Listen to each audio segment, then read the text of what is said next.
just in my little family, I have two small kids, and I have a wife, and I'm just clearly a better parent and clearly a better husband when I do my practice. Because then I feel connected to them, and I'm much more patient, I'm much more calm, I'm much more fun.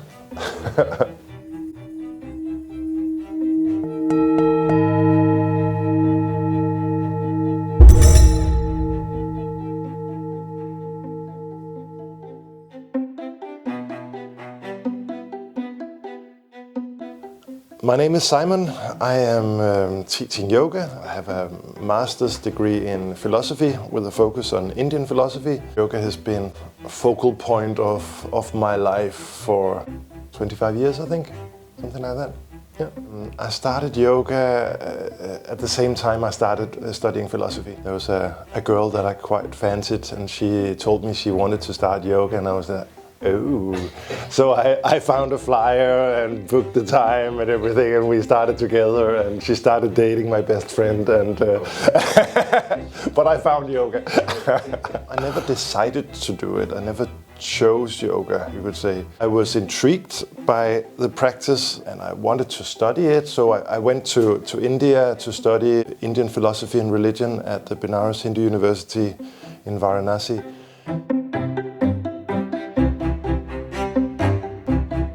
Basically, I started having panic attacks, daily panic attacks, for I think 8 months or so. So there was that was the aftermath of that experience, was that I used yoga and meditation to calm that down and to relieve the trauma that it also left in me. After perhaps 4 months of daily panic attacks, I had this honest, very sweet question arising in my mind, very naive question even. And the question was simply, I wonder what a panic attack actually feels like. That was after 4 months of daily panic attacks.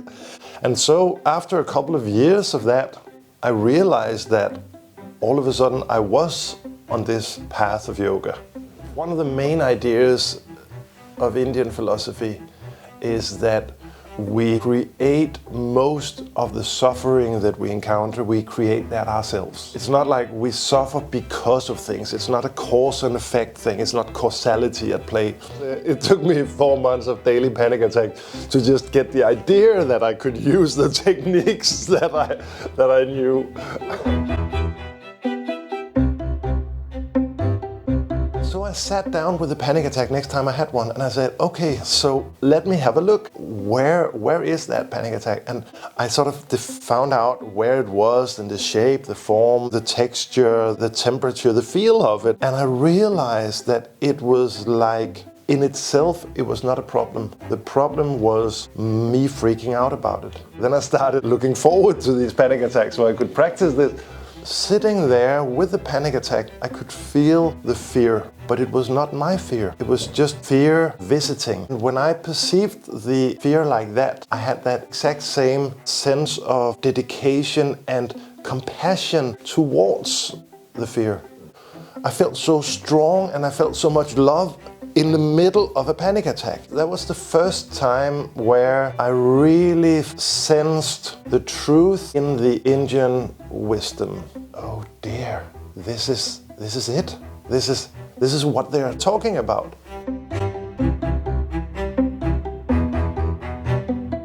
There is a concept called Trishna, and Trishna literally means thirst. It plays a major role within Buddhism, and it's also significant within the yoga that you find in the Brahmanic tradition, the more Hindu tradition. It's not a problem that we play roles, that we play like this is a role play, like you're the interviewer, I'm being interviewed, and that's the role, and we just play roles, all good.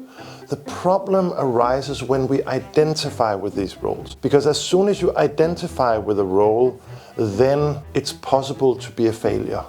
Go and take a walk in the forest, and you stop in front of a tree and you look at it. Tell the tree, you're not good enough. It makes no sense. If you see a fox, you're not good enough. It doesn't make sense. It's doing its fox thing. The tree is doing its tree thing. The humans, we're doing our human thing. But as soon as we identify with our roles, there is an unease. There's that feeling that you're only okay if you have success with your role.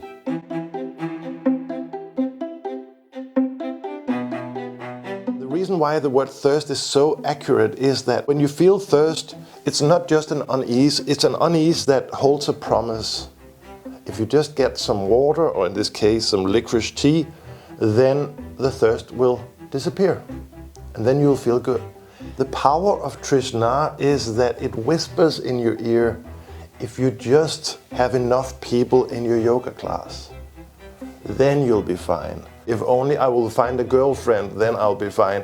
If only I will get rid of my girlfriend, then I'll be fine. Basically, it makes us look for inner peace in the outer circumstances. As long as we look to the outside world for inner peace, we're stuck in the hamster wheel of that unease, because we will not get the inner peace.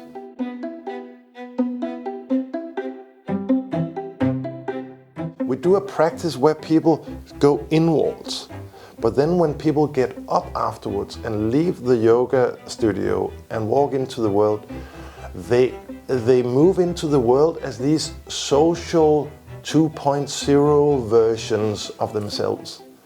These loving, open beings that shine with awareness, with patience, with empathy, and love and creativity. So I find that it's not just for the well-being of a person, it's also for the well-being of a group or society or families that we do this practice.